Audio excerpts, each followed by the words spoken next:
with regards to the investigations and the committees, of course, we're also looking forward to the results of these investigations that, because you very well know, of course, that an Italian photo reporter has been killed on the 19th of May.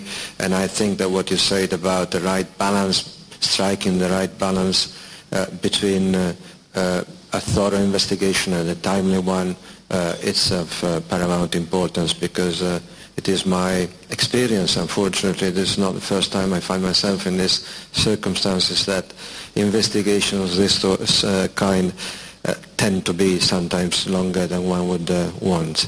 And having said that, there is a question I wanted to ask you. You mentioned the fact that me asking our cooperation in the process of looking forward for this country. And of course, the principal way we can contribute to that is actually doing our job, which is promoting relations, and in particular in the economic and commercial and financial fields. In order to do that, of course, we need to be able to talk to our governments and peoples, saying that the situation here is such that this can be done without worries and preoccupations about the future. And in particular, therefore, they would I listened with very much attention to the process of reconciliation that you're planning to put in place, but there is one point that worries can be of some worry, which is, investors and businessmen look at stable countries. A country is stable not because of the color of its government, but because the next government, the people that get into government, are accepted by those who will then be in opposition, and vice versa. Which has not been the case in this country for some years now. So what are your plans and measures with regards with this, and what are the signs you are getting from various sides that this would be the case in the future? Thank you. Again, let me express condolences for the loss of your one photographer, journalist.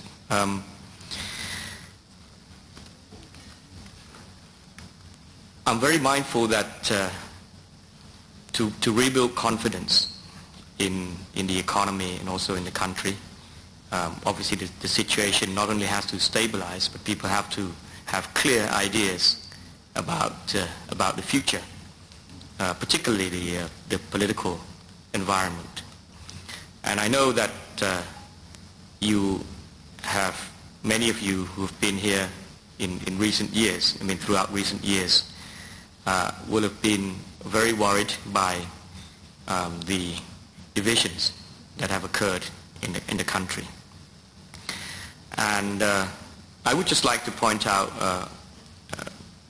a few points that might help you see what we are trying to achieve and maybe how far we've come also. First, I think if something like this had happened in the past, people would probably immediately think of a coup d'etat around the corner. Clearly, this time around, I think everybody is determined that the situation should and could be resolved through normal parliamentary and democratic process.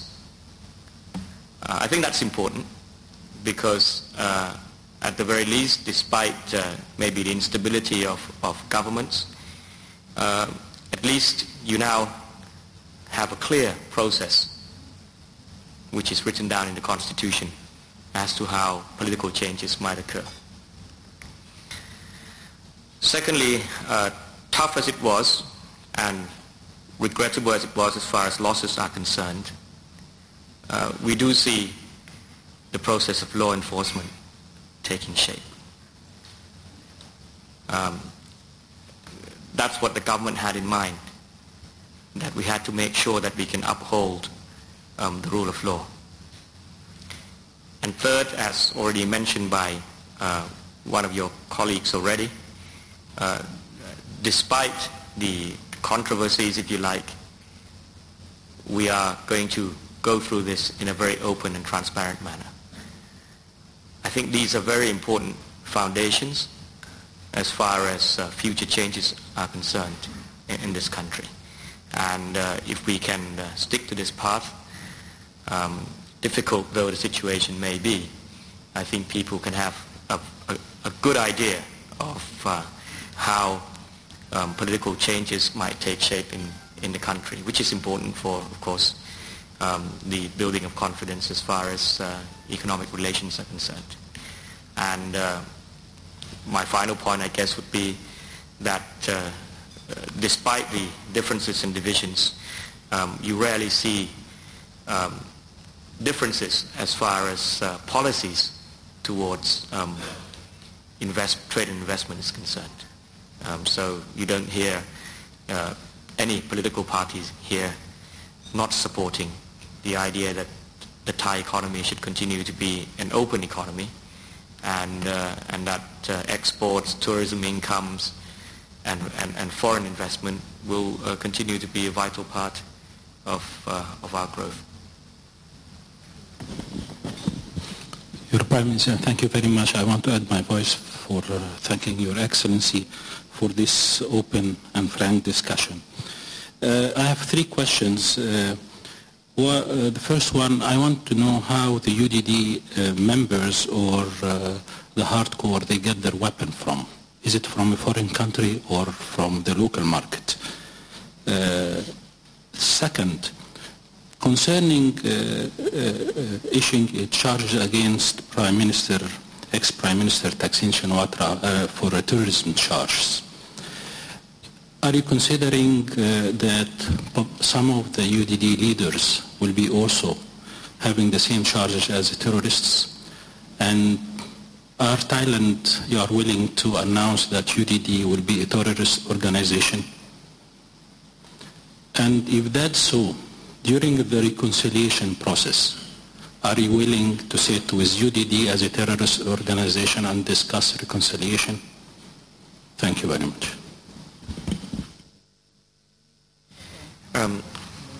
As far as the weapons are concerned, I'm not sure that you were present at the CRES when they presented what were found at the protest site.